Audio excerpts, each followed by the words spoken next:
ओम नमो भगवते वासुदेवाय।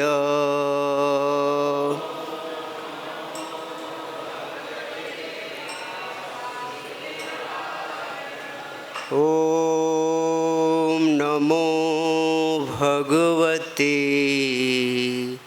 वासुदेवाय।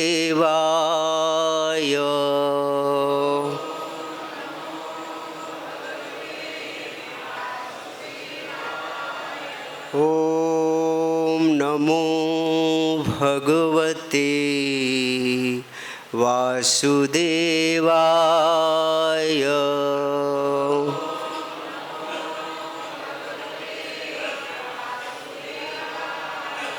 सोऽम्बिकथमानस्य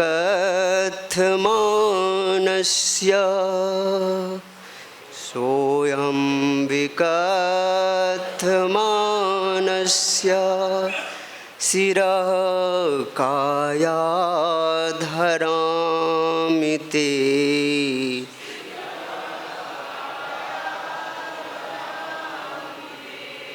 गोपायेत हरिस्त्वाद्य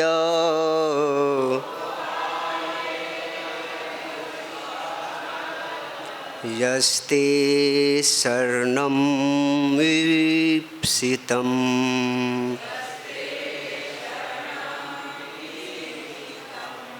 सोऽहं विकथमानस्य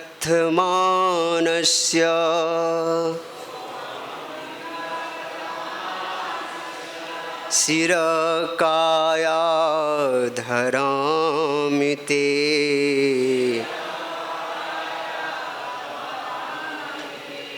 गोपायेत हरिस्त्वाद्य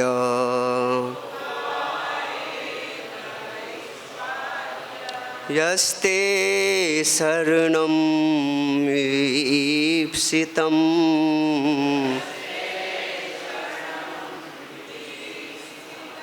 सोऽहं विकथमानस्य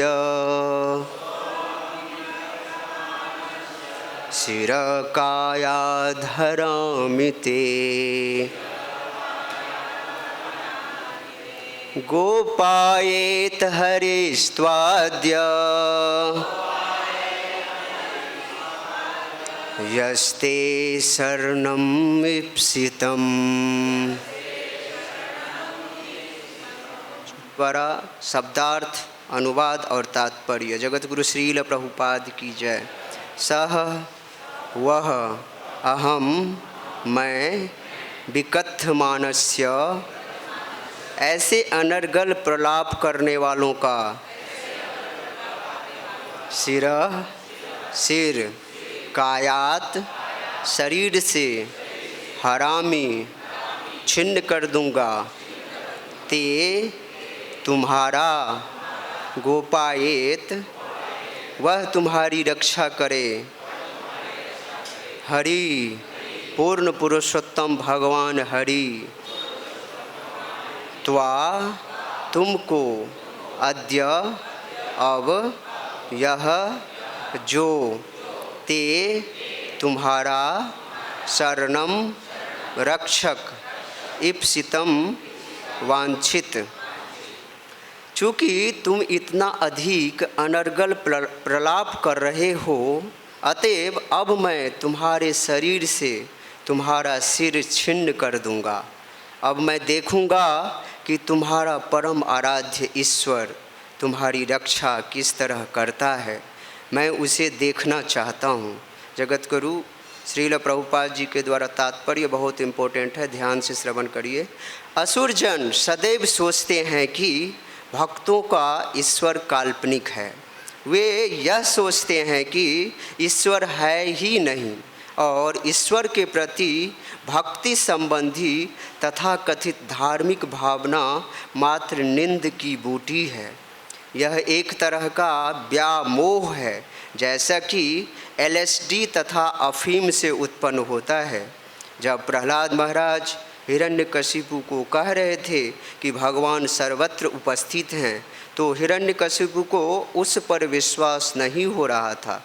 चूँकि एक ठेठ असुर होने के कारण हिरण्यकशिपु को विश्वास था कि कहीं ईश्वर नहीं है और कोई प्रहलाद की रक्षा नहीं कर सकेगा। अतएव वह अपने पुत्र को मारने के लिए प्रोत्साहित हुआ। उसने इस विचार को चुनौती दी कि भक्त सदैव परमेश्वर द्वारा रक्षित हैं। जगत गुरु श्रील प्रभुपाद की जय। ओम अज्ञानतिमिरान्धस्य ज्ञानाञ्जनशलाकया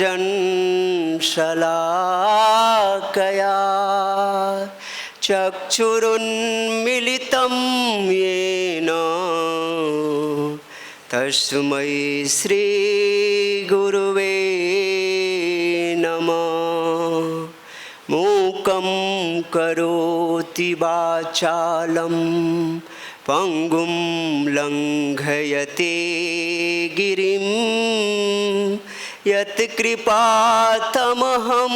वन्दे परमानन्दमाधवम्।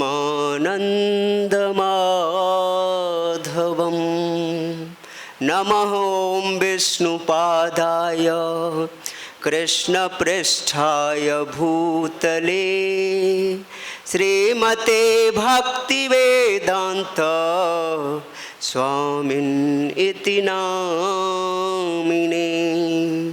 नमस्ते सारस्वते देवे गौरवाणी प्रचारिणे निर्विशेष शून्यवादी पाश्चात्य देशतारिणे। वाञ्छाकल्पतरुभ्यश्च कृपा सिन्धुभ्य एव च पतितानां पावनेभ्यो वैष्णवेभ्यो नमो नमः। गुरुवे गौरचन्द्राय राधिकायै तदालये कृष्णाय कृष्णभक्ताय तद्भक्ताय नमो नमः। अजानुलम्बितभुजो कनकावदातो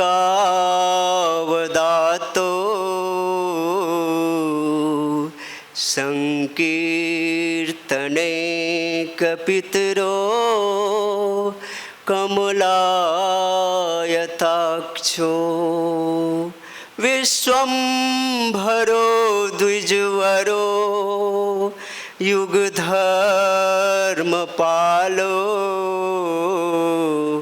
वन्दे जगत्प्रियकरो करुणावतारो। जय श्री कृष्ण चैतन्य प्रभु नित्यानंद श्री अद्वैत गदाधर श्रीवासादि गौर भक्त वृंद। हरे कृष्ण कृष्ण कृष्ण हरे हरे, हरे राम राम राम हरे हरे।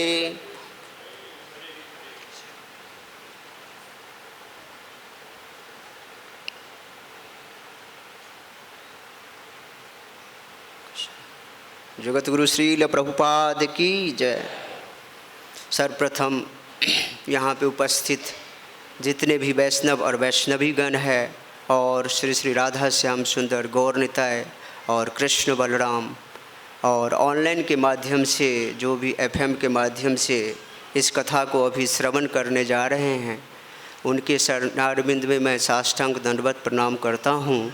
और यहाँ पे अदृश्य रूप से उपस्थित सारे देवी देवताओं के चरणों में भी मैं साष्टांग दंडवत प्रणाम करता हूँ और कृपा की याचना करता हूँ जो मुझ पे कृपा कीजिए। जो श्रीमद् भागवतम जो मुक्त जीवात्माओं की वार्ताएं हैं उनको मैं श्रील प्रभुपाद और यह हमारे साधु गुरु शास्त्र के द्वारा जो सम्मत वाणी है उसको मैं यथा रूप में आप सब भक्तों के समक्ष प्रस्तुत कर सकूं। हमारा खुद का अपना कोई ऐसा वाणी न हो, ऐसा हमें आप आशीर्वाद दीजिए, तभी हम उसी शक्ति से इस श्रीमद् भागवतम पे आज भागवतम की सेवा कर सकते हैं। हरे कृष्णा। तो गत कई महीनों से श्रील प्रभुपाद जी का ये चरित्र यहाँ पे आप सब भक्तगण श्रवण करते आ रहे हैं। ये बहुत ही पावन चरित्र है जो यहाँ पे प्रहलाद महाराज जी के चरित्र के रूप में है। और ये देखने के लिए लग रहा है जो असुर बालकों को शिक्षा दिए जा रहे हैं और कई दूसरे तरह के नास्तिक लोगों की शिक्षा दिए जा रहे हैं, लेकिन ऐसी बात नहीं है। ये प्रहलाद महाराज की एक एक युक्ति हमारे जीवन में भक्ति में बढ़ने के लिए, भक्ति का संवर्धन करने के लिए बड़ा ही महत्वपूर्ण स्थान रखता है हमारे जीवन में। इसलिए प्रहलाद महाराज के चरित्र को स्वयं भगवान कृष्ण जो चैतन्य महाप्रभु के रूप में यहाँ से 536 वर्ष पहले नदिया ग्राम में प्रकट हुए और इस चरित्र को बार बार श्रवण कर रहे थे। इसमें वही गुर रहस्य है, क्योंकि भगवान की भक्ति, भगवान के प्रति अगर प्रेम प्राप्त करना हो तो ये प्रहलाद महाराज के चरित्र को श्रवण करने से आराम से, सुखद रूप से, सरल विधि से हृदय में प्रकट हो जाता है भगवान के लिए प्रेम। सोऽहं विकथ्यमानस्य शिरः काया धरामि ते गोपायेत हरिस्त्वाद्य यस्ते शरणं ईप्सितम्। कह रहे हैं इस श्लोक में ये हिरण्यकशिपु की उक्ति है। इससे पहले जो कई सारे श्लोक हैं उसमें प्रहलाद महाराज कई तरह के प्रवचन दिए हैं और उसके बाद हिरण्यकशिपु उसका जो है जवाब दे रहे हैं। तो पिछले 11 नंबर, 12 नंबर और ये 13 नंबर का श्लोक है जिसमें हिरण्यकशिपु के द्वारा बोला गया है।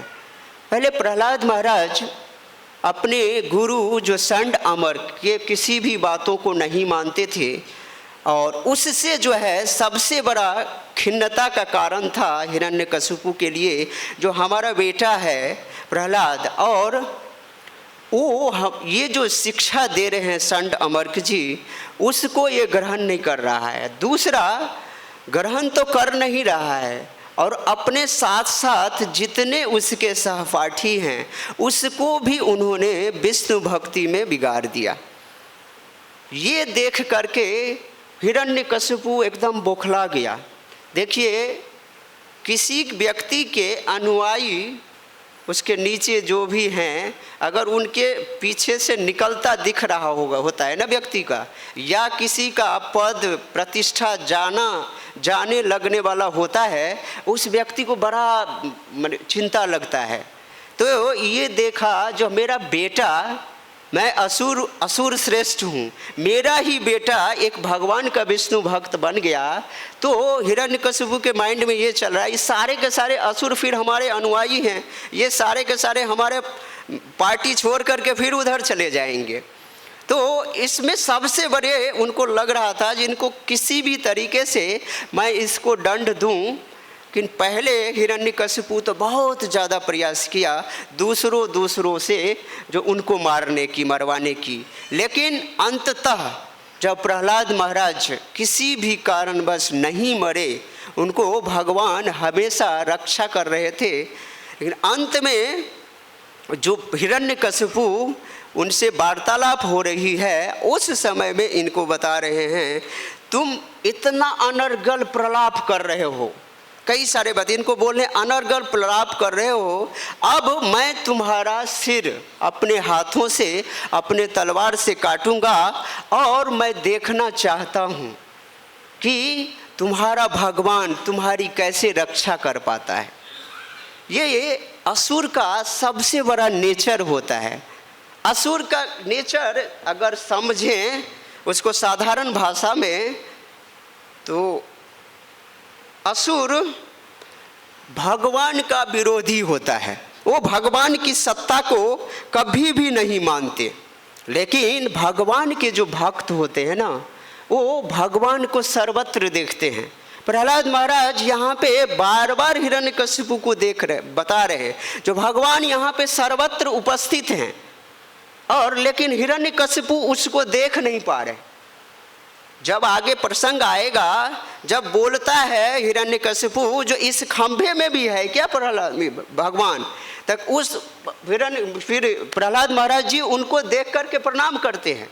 श्रीधर स्वामी महाराज वहाँ पे लिखते हैं, खंभे को देख करके प्रहलाद महाराज प्रणाम कर रहे हैं। तो इस बात को भांप लिया उसने, हिरण्यकशिपु ने, हो न हो भगवान इस खंभे में भी है, मुझे भले ही नहीं दिख रहा है, आपको क्यों नहीं दिख रहा है भगवान? इसके कई सारे कारण तो पीछे श्लोक में बता चुके हैं, लेकिन अभी बता रहे हैं भगवान यहाँ पे सर्वत्र उपस्थित हैं।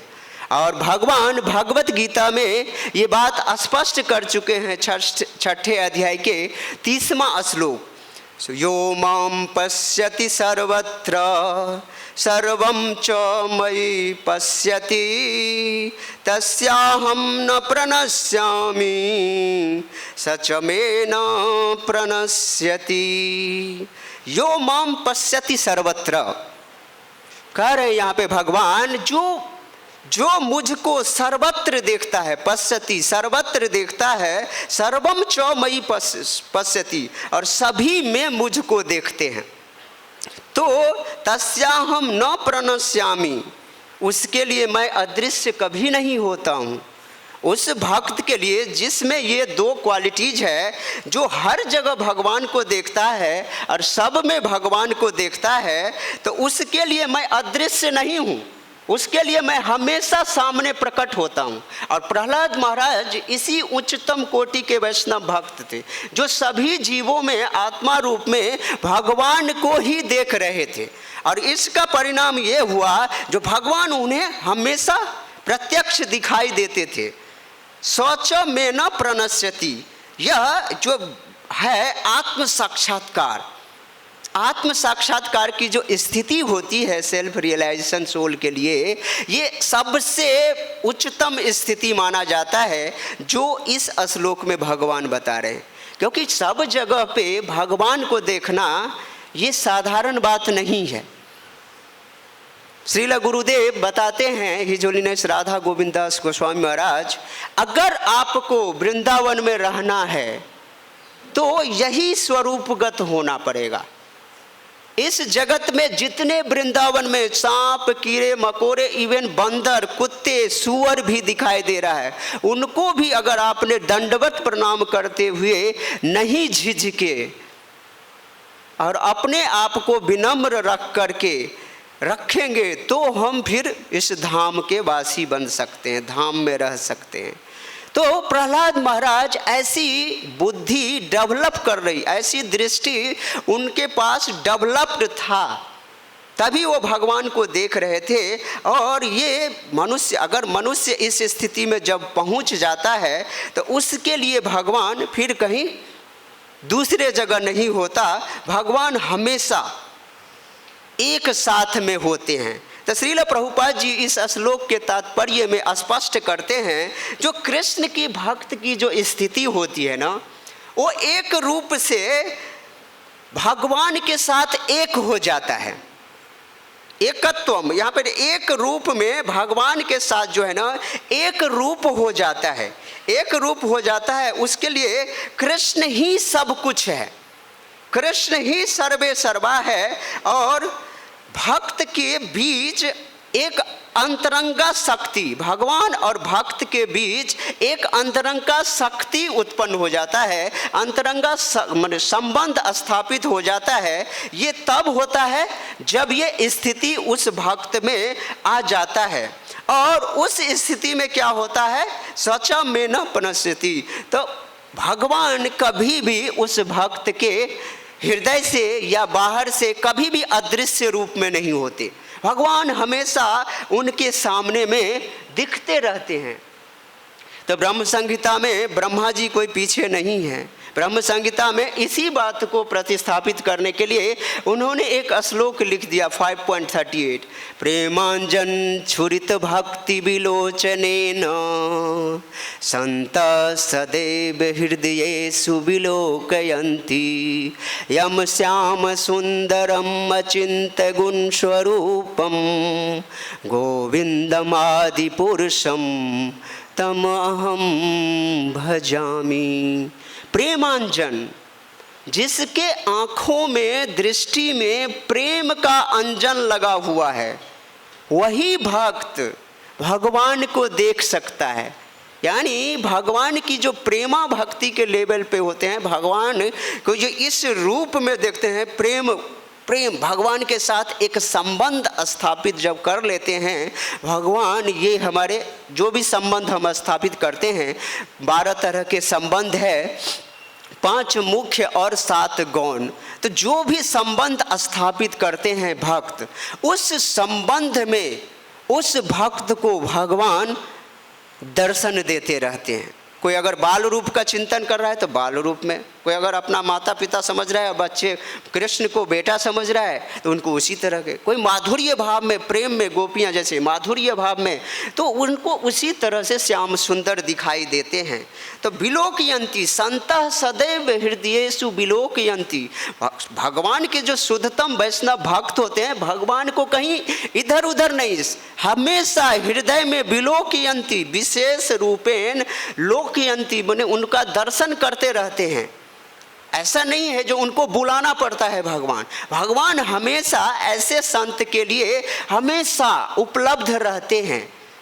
ऐसे श्याम सुंदर भगवान के जो अचिंत गुण स्वरूप हैं, मैं उनको आदि पुरुष भगवान श्री कृष्ण को प्रणाम करता हूँ, ये ब्रह्मा जी बोलते हैं। और इसी श्लोक जो ये भगवद गीता का 6.31 है, दूसरा श्लोक बता रहे, सर्वभूत स्थितम यो माम भजत्येकत्वम स्थितम स्थिता सर्वथा वर्तमानोपि स योगी मयि वर्तते। करे जो योगी, जो भक्त, भगवान का भक्त सभी जीवों के हृदय में मुझे जानता है, सभी जीवों के हृदय में मैं विराजमान हूँ, और इस भाव से अगर भक्ति पूर्वक प्रेम पूर्वक मेरा सेवा करता है ना, तो वह व्यक्ति मुझे सदैव अपने सामने में पाता है।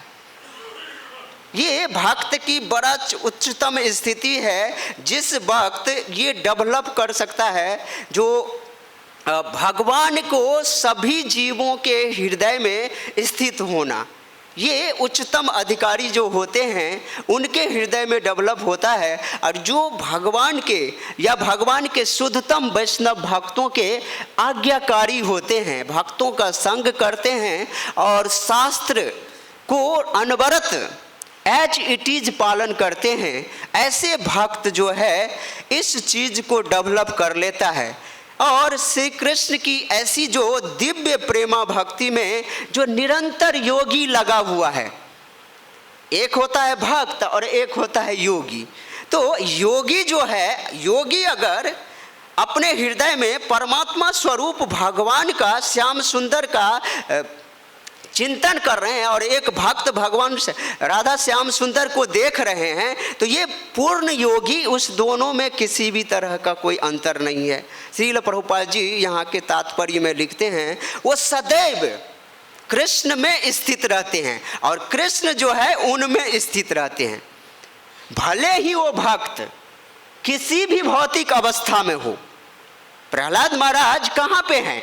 एक भौतिक अवस्था में है, वो भी असुर परिवार में है, लेकिन असुर परिवार में होते हुए ये चेतना उन्होंने डेवलप किया। तो कह रहे हैं जो भगवान के ऐसे भक्त होते हैं ना, उसको कहीं भी छोड़ दो। जैसे नारद जी नरक लोक में भी एंट्री है, नरक लोक में भी प्रचार कर देते हैं और एक एक बार में 10-10 हजार लोगों को 5 मिनट के अंदर में भक्त बना देते हैं, सन्यासी बना देते हैं। ये क्यों, कैसे हो पाता है? क्योंकि वो उनके आत्मा पे फोर्स डालते हैं, आत्मा को फोर्स डालते हैं और ऐसा शक्तिपूर्वक वचन बोलते हैं जो वो व्यक्ति उनमें आ जाते हैं। तो ऐसे भक्त श्रील प्रभुपाद भक्तों को देखने मात्र से और किसी जगह को देखने मात्र से उनको पूरा भूत वर्तमान भविष्य का पूरा नॉलेज हो जाता था और उस आधार पे उनको उस तरह की सेवा प्रदान कर देते थे। देखिए, ये वृंदावन टेम्पल जब श्रील प्रभुपाद जी लैंड परचेज कर रहे थे तो इनमें बहुत ज़्यादा विवाद था। विवाद होने के बावजूद भी आज आप वृंदावन यहाँ पे देख रहे हो, लेकिन आज से 1975 से पहले जब ये लैंड परचेज हुआ था और 75 में तो ओपनिंग हुआ इस मंदिर का, तो उससे पहले इस जगह एकदम वीरान था। सुअर एकदम गधा मलमूत्र त्याग करते थे और इस जगह को कोई परचेज करेगा, वो भी मंदिर बनाएगा, ऐसा कोई सोच नहीं रहा था। लेकिन श्रील प्रभुपाद की ये दिव्य दृष्टि थी, क्योंकि ये भगवान के शुद्धतम वैष्णव भक्त हैं, तो उनको पता था जो यहाँ पे क्या चीज़ हो सकता है। और जब श्रील प्रभुपाद जी यहाँ पे अपने मंदिर के लिए ज़मीन लिए, तो देखिए एक लाइन से कृपालु महाराज कौन कौन से महाराज खरीद करके पूरा का पूरा मंदिर ही मंदिर बन गया। तो ये एक शुद्धतम वैष्णव भक्त जब उस उच्चतम स्थिति पे पहुँचते हैं ना, तो वो क्या कहना चाहिए उसको, बड़ी दिव्य ऐसी स्थिति में पहुंच जाते हैं तो उनको कृष्णमय जगत दिखता रहता है। और इस बात को श्रील रूप गोस्वामी भी भक्ति रसामृत सिंधु में बताते हैं। निखिलासु अपि अवस्थासु जीवन मुक्तः स उच्यते। ऐसे जो भक्त होते हैं ना, वो जीवन मुक्त से उच्च होते हैं, मोक्ष को भी पार करके प्रेमा भक्ति को जो पंचम पुरुषार्थ है उसको प्राप्त कर लिए रहते हैं। ऐसे दिव्य भक्त होते हैं। ये भगवान की और भगवान के भक्तों की स्थिति होती है। और श्रील प्रभुपाद जी भगवद गीता के 5th चैप्टर में एक 5.26 5वां अध्याय का 26वें नंबर श्लोक में एक परपट लिखे हैं जो बहुत सुंदर है। दर्शन ध्यान संस्पर्शे मत्स्य कूर्म विहंगमा स्वान्यपत्यानि पुष्णन्ति तथा अहम पद्मजा। कुछ ऐसी चीज़ें बता रहे हैं यहाँ पे उदाहरण, इसके फिर भक्त को कोरिलेट करेंगे, जो कह रहे हैं दर्शन ध्यान संस्पर्शे। मछली जो है अपने बच्चे का लालन पालन कैसे करता है? मछली अपने बच्चे को लालन पालन कर, कोई दूध पिला करके या कोई पोल्ट्री फार्म से दूध लाके या कहाँ जो भी है वो सब नहीं करता है। मछली अपने बच्चे का पालन सिर्फ अपने नैनों से देखती है। मछली जब देखती है ना अपने बच्चे पे, तो वो मछली का अंडा बड़ा हो जाता है और देखते देखते बड़ा हो जाता है। देख करके अपने भक्तों का यानी कि अपने बच्चे का पोषण कर लेती है। और दूसरा बोल रहे हैं कछुआ जो है, कछुआ देखिए, कछुआ रहता है समुद्र में, नदी में, जलाशय में रहता है, लेकिन कछुआ कभी भी नदी में अंडा नहीं देता, बच्चे पैदा नहीं करता। वो जब भी उनको अंडा देना होता है वो स्थल पे आता है, जमीन पे आकर के तट पे अब देता है अंडा और फिर चला जाता है वो अंदर जलाशय में। और जलाशय में जाने के बाद उस अंडे का नित्य निरंतर चिंतन करता रहता है, उस बच्चे का चिंतन करता रहता है। इससे उसका बच्चा बढ़ जाता है, बड़ा हो जाता है। ऐसे ही जो है पक्षी अपने बच्चे का कैसे पालन करता है? सहला के, संस्पर्श करके। तो ये बोलते हैं दर्शन ध्यान संस्पर्शे मत्स्य कूर्म विहंगमा पक्षी, मत्स्य मतलब मछली, कूर्म मतलब कछुआ। ऐसे अपने बच्चों की रक्षा करती है। उसी प्रकार भगवान जो है, भगवान श्री कृष्ण अपने शुद्धतम वैष्णव भक्तों को, जो भगवत धाम से दूर है, अभी भगवत धाम में भक्त नहीं है, लेकिन दूर होते हुए भी वो अपने आप में कृष्ण भावना भावित ऐसा हो जाता है, जो कृष्ण भावना भावित डेवलप होने के बाद भगवान का चिंतन करते करते वो हमेशा धाम में ही पहुंच जाता है, हमेशा वो धाम में ही रहता है वो भक्त। जिस तरह की भक्त की स्थिति है ना, वो चिंतन के द्वारा भगवान के धाम में पहुंच जाते हैं। ये जो उच्चतम लेवल के जो भक्त होते हैं ना, चाहे वो वृंदावन में रहे या इस ब्रह्मांड के किसी भी कोने में रहे, उनका हृदय हमेशा क्या होता है, वृंदावन है, गोलोक वृंदावन धाम। जब श्रील प्रभुपाद जी अमेरिका जा रहे थे तो वो बोलते, अपने डायरी में लिखते हैं, मुझे वृंदावन बहुत याद आ रहा है, वृंदावन मोर बिसरत नहीं, मतलब वृंदावन बहुत याद आ रहा है। इसका मतलब है जो श्रील प्रभुपाद इतने उन्नत कोटि के वैष्णव हैं, जो एक विदेश में मलेश प्रदेश में भी जाकर के वृंदावन को याद कर रहे हैं, उनके हृदय में वृंदावन है, वो हमेशा वृंदावन में ही रहते हैं, किसी और जगह पे कभी भी नहीं रहते। ये भक्तों की उच्चतम स्थिति होती है, जब भक्त चिंतन मात्र से भगवान को प्राप्त कर लेता है, अपने हृदय में उपस्थित कर लेता है। जो भगवान अखंड ब्रह्मांड के नायक हैं, उस ब्रह्मांड को कर्षण करके अपने हृदय में उपस्थित कर लेते हैं और उसका वो हमेशा दर्शन करते रहते हैं। ये भगवान की चिंतन की भक्ति का प्रभाव होता है। तो जिस तरह से भगवान को भक्त प्राप्त कर लेते हैं, उसी प्रकार भक्त को भी भगवान उसी तरह से रक्षा करते हैं। उसी तरह से एनी हो, किसी भी हालत में अपने भक्तों को कभी भी जो है रक्षा किए बगैर नहीं रह सकते। भगवान भक्त की हमेशा रक्षा करते हैं।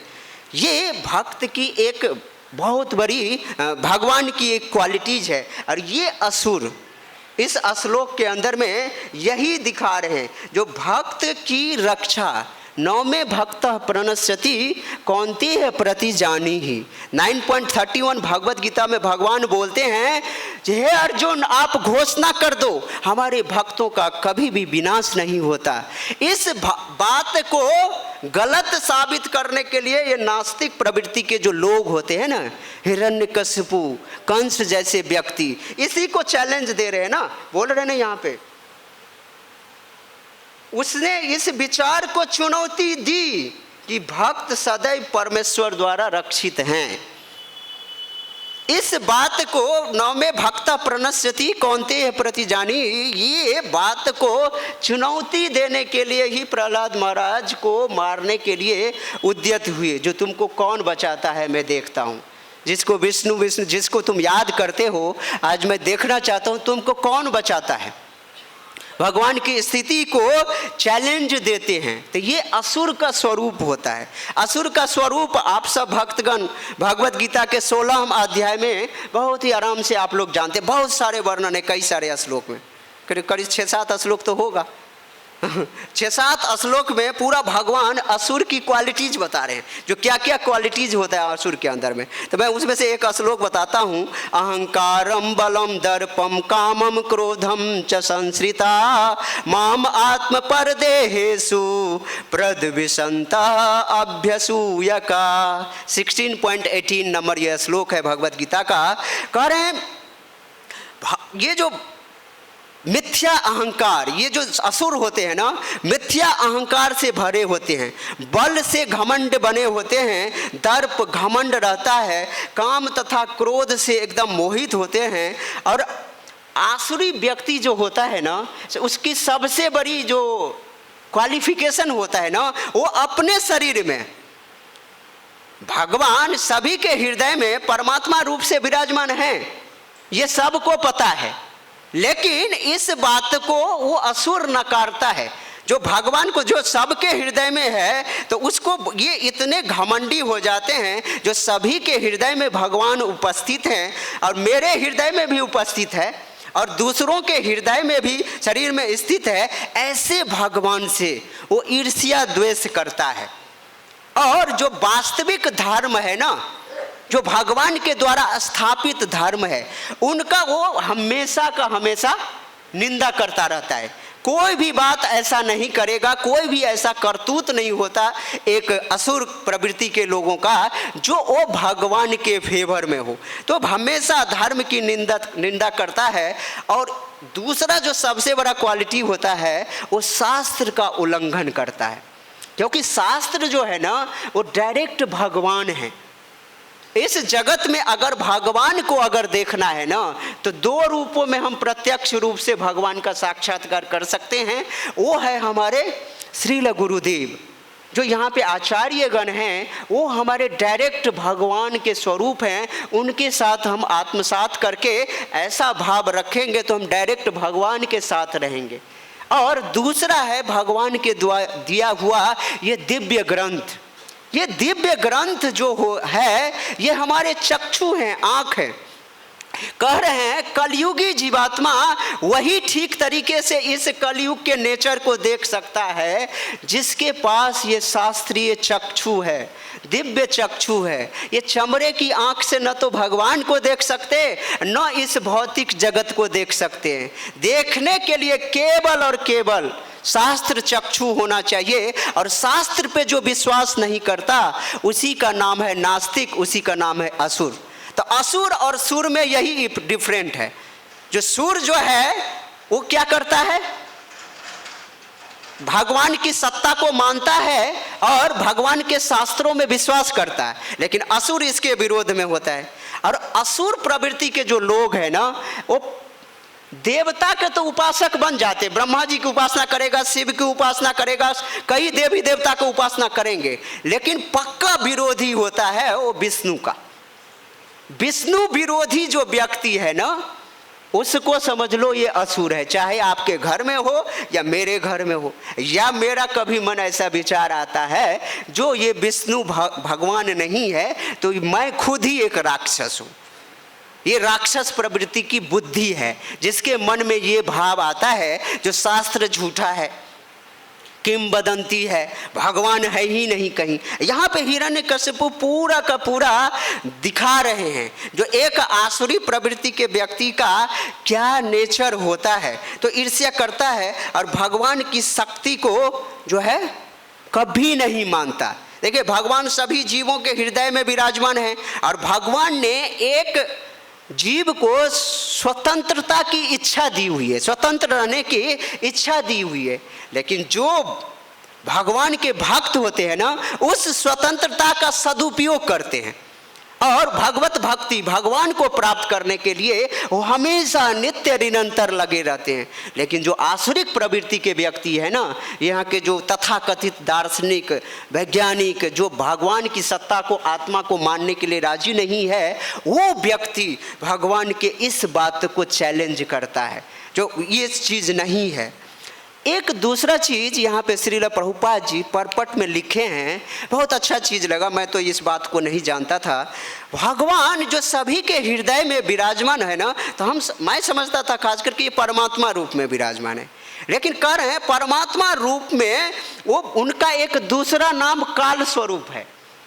भगवान वो जो परमात्मा रूप में है वही काल है, वही काल है। यहाँ पे परपट में श्रील प्रभुपाद जी लिखते हैं जो असुर जो है इस बात को नहीं समझ पाता जो भगवान काल के रूप में सारे चीज़ों को देख रहे हैं। चाहे हम बंद कमरे में चाहे चार दीवारी में कितना पैक कर लें और उसके अंदर में कोई भी हम गलत काम करें या अच्छा काम करें, हम किसी से बच नहीं सकते। हमको लग रहा हो थोड़ी देर के लिए हम बच जाएंगे, लेकिन हम बच नहीं सकते क्योंकि भगवान काल के रूप में उसी जगह पे स्थित है। जो व्यक्ति जहाँ कर रहा है उन्हीं के हृदय में काल देख रहे हैं। और यही काल जो है ना, जो यथावत समय है, शाश्वत समय है काल, वही काल हमारे किए गए कर्म का हिसाब किताब रखते हैं। तभी तो उनको पता चलता है पूरे जीवनी का जो हमने क्या किया, कब क्या किया। ये भगवान काल रूप में उपस्थित होते हैं और वही सब चीज़ों को जानते हैं। तो काल रूप में जो व्यक्ति भगवान को देख पाते हैं वो व्यक्ति जो है भगवान की प्रेम भक्ति को प्राप्त करते हैं और वो आत्मस्वरूप में रहते हैं। ऐसे कई भक्त हैं जिसका चर्चा भागवतम में हुई है। तो मैं एक दो भक्तों की चर्चा कर रहा हूँ।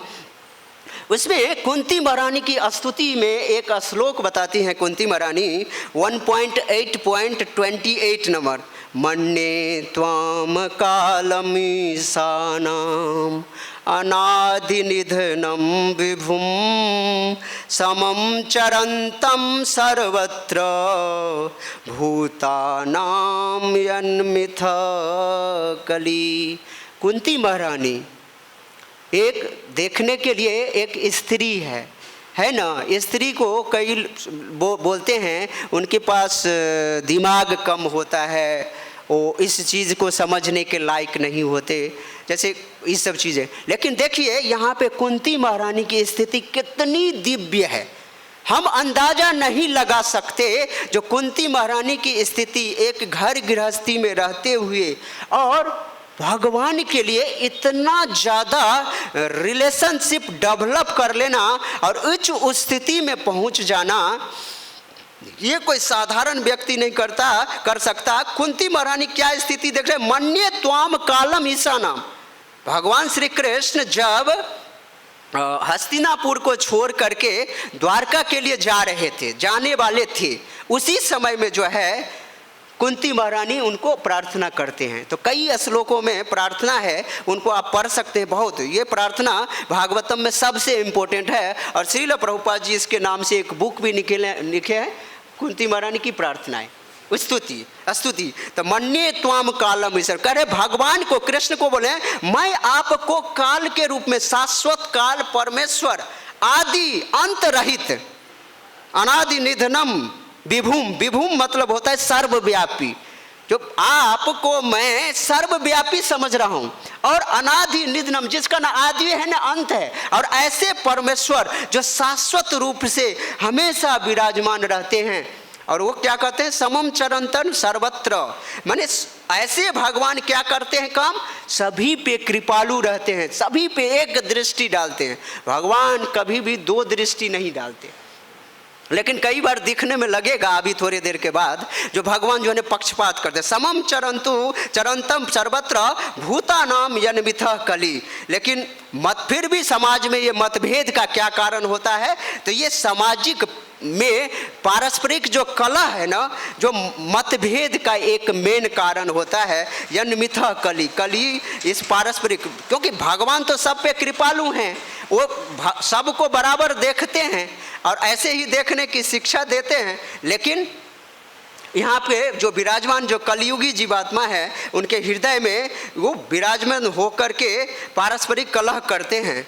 अब कह रहे हैं भगवान परमात्मा स्वरूप सभी के हृदय में विराजमान है, जिसका ये उस भक्त, जो भक्त ऐसे उन्नत कोटि के जो वैष्णव हैं, उसका उपयोग अगर करे भगवान को प्राप्त करने के रूप में, तो भगवान को हमेशा हर जगह वो देख सकते हैं। जैसे आप भागवतम के भीष्म पितामह के प्रसंग में हम लोग पढ़ते हैं, इस बात को जानते हैं। जो भगवान श्री कृष्ण, देखिए भीष्म पितामह भगवान श्री कृष्ण के अनन्यतम वैष्णव भक्तों में से एक हैं। जब भीष्म पितामह को इच्छा मृत्यु का वरदान था प्राप्त, और इच्छा मृत्यु का वरदान है, जब देखे भगवान जो अब 465 साल करीब भीष्म पितामह थे और 58 दिन सरसैया पे लेटे हुए थे, और उसके बाद जब उत्तरायण हुआ सूर्य, तो अपना शरीर छोड़ने के लिए वो तत्पर हुए, और भगवान देखिए सामने में प्रकट हो गए। भगवान जो है ना अपने भक्तों की रक्षा करने के लिए ना, वो किसी न किसी तरीके से आएंगे। देखिए भगवान का कोई रिलेटिव नहीं है ये भीष्म पितामह, लेकिन अपने भक्तों के लिए, भक्त वत्सलता के लिए भगवान वहां पर में सामने में आ गए। लेकिन अर्जुन उनका रिलेटिव है, मेरा भाई है, मेरा फुफेरा भाई का रिलेशन है ना, लेकिन अर्जुन के साथ उसका अपना आत्मीयता का संबंध है, एक संबंध के लिए, संबंध से, और भक्त भी है। लेकिन भीष्म पितामह के साथ ऐसा नहीं है। लेकिन जब महाभारत का युद्ध हुआ, तो दुर्योधन एक तरफ है और युधिष्ठिर महाराज एक तरफ है। अपने भक्तों की रक्षा कैसे करते हैं भगवान, देखिए दुर्योधन को माने उनके सभा में गए और दूत बन करके गए युधिष्ठिर महाराज के, शांति दूत बन करके, और उनको समझा रहे हैं। भगवान अगर किसी को समझाए, क्या वो व्यक्ति नहीं समझेगा क्या? अरे भगवान किसी को प्रवचन देगा तो क्या वो व्यक्ति समझ नहीं पाएगा क्या? वो निश्चित रूप से समझ पाएगा, लेकिन भगवान चाहते नहीं थे। अंदर में दुर्योधन के हृदय में जो काल स्वरूप भगवान परमात्मा के रूप में विराजमान है, वो दुर्योधन को समझने नहीं दे रहा था जो शांति नाम का भी कोई चीज होता है। तभी तो उसने बोला, मैं सुई के नोक के बराबर भी बिना युद्ध किए हुए जमीन नहीं दे सकता। जो जमीन के लिए सुई का नोक जमीन देने के लिए राजी नहीं हुआ, वो युधिष्ठिर महाराज को पूरे इस ब्रह्मांड का, पूरे भारतवर्ष का जो है ना सम्राट बना।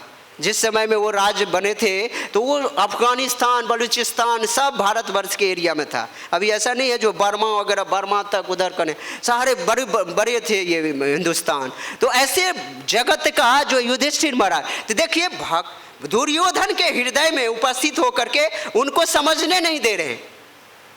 नास्तिक बुद्धि में है तो उसी की बढ़ोतरी हो रही है, लेकिन युधिष्ठिर महाराज की रक्षा करने के लिए, युधिष्ठिर महाराज की ग्लोरिफिकेशन करने के लिए उनको महाभारत के युद्ध में भगवान श्री कृष्ण उपस्थित होकर के, केवल उपस्थित हुए और सामने वाली सेना का आयु हर लिए। अर्जुन या पांडव कोई थोड़े इनको मारने वाले थे, भगवान ने सभी की आयु हरते हैं।